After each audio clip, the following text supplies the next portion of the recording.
नमस्कार मंडळी, कशा आहात तुम्ही? आय होप की तुम्ही सर्वजण मजेत आणि हॅपी असाल. मी मोनाली तुमचे सर्वांचे स्वागत करत आहे आपल्या नवीन ब्लॉगमध्ये. आजच्या ब्लॉगमध्ये आपण छान अशी चटपटीत रेसिपी करणार आहोत.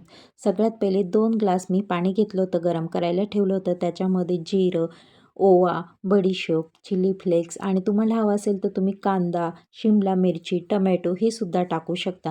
पाणी छान गरम झालं की मग त्याच्यात 2 वाटी रवा टाकायचा. आता तिथे तुम्ही बारीक किंवा जाड कोणताही रवा वापरू शकता.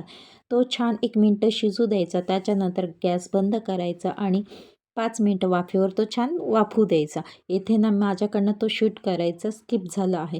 त्याच्यानंतर 5 मिनटानंतर ना गॅस बंद झाल्यानंतर झाकण काढायचं आणि एका छान ताटाला तेल लावून ते पीठ छान मळून घ्यायचं.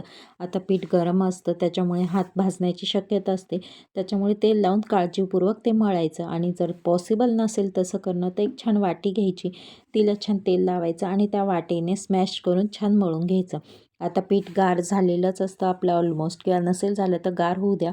मग त्याच्यानंतर छान असे छोटे छोटे पेढे करा आणि तुम्हाला हवा तसा आकार देऊन तुम्ही छान ते सगळे एक व्यवस्थित करून घेऊ शकता. येथे ना मी मेदूवड्यासारखे छान आकार दिले होते. जर तुम्हाला वेगळा काही आकार हवा असेल ना तर छान मस्त लाटून घ्या आणि आपले कटर येतात त्याच्याने सुद्धा आपण कट करून घेऊ शकता. त्यानंतर एका कढईमध्ये तेल गरम करायला ठेवलं होतं. आता तेल ना सुरुवातीला मस्त असं कडक गरम करून घ्यायचं आणि जेव्हा तेल गरम झालं त्याच्यानंतरच आपण एक एक वडा तळायला टाकायचा.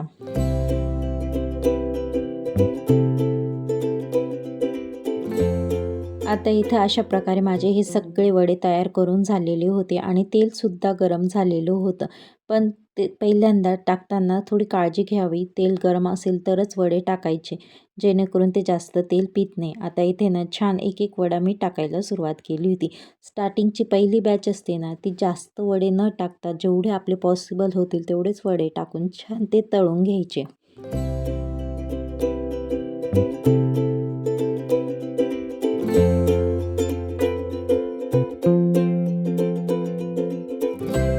माझ्याकडे जेवढे बसतील तेवढे मी वडे टाकून घेतले होते आणि त्याच्यानंतर 1-2 मिनटं तसेच वडे राहू द्यायचे आणि वरून थोडेसे आपल्याला ते कडक झाल्यासारखे वाटले तेव्हाच ते पलटायला घ्यायचे. नाहीतर काय होतं, आपले वडे तुटण्याची शक्यता असते. त्याच्यामुळे सुरुवातीचे 1-2 मिनटं तरी त्यांना तेलामध्ये तसेच राहू द्यायचे.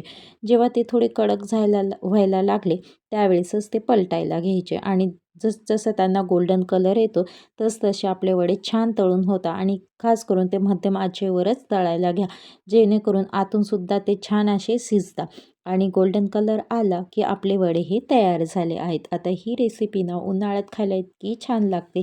माझ्या घरात तर आठवड्याला एकदा तरी ही रेसिपी होत असते. तुम्हीसुद्धा ट्रायल करून बघा आणि हे जे वडे आहे ना कोणत्याही चटणीबरोबर खूप छान असे लागतात. म्हणजे तुम्ही सॉस घ्या किंवा शेजवान चटणी घ्या, तुमची जी चॉईस असेल त्याच्यावर तुम्ही हे खा, एकदमच छान लागतं. आणि खरंच एकदा नक्कीच ट्रायल करून बघा. आणि सध्या ही रेसिपी ना खूपच ट्रेंडिंगमध्ये आहे, झटकेपट पण होते आणि घरात अवेलेबलसुद्धा हे साहित्य असतं. म्हणजे जे साहित्य आपल्याकडे आहे त्याच्यात आपण ही रेसिपी करू शकतो. तर चला मग कधी तुम्ही ट्रायल करता ते नक्कीच मला सांगा.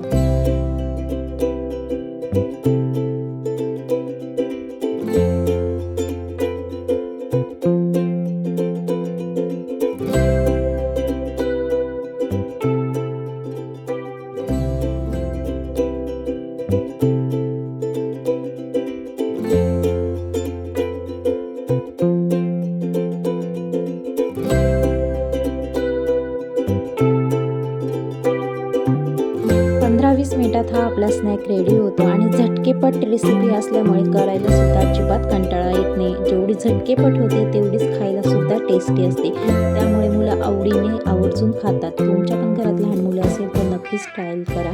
चॅनलवर नवीन असेल तर चॅनलला फॉलो केल्याशिवाय अजिबात जाऊ नका. तोपर्यंत बाय.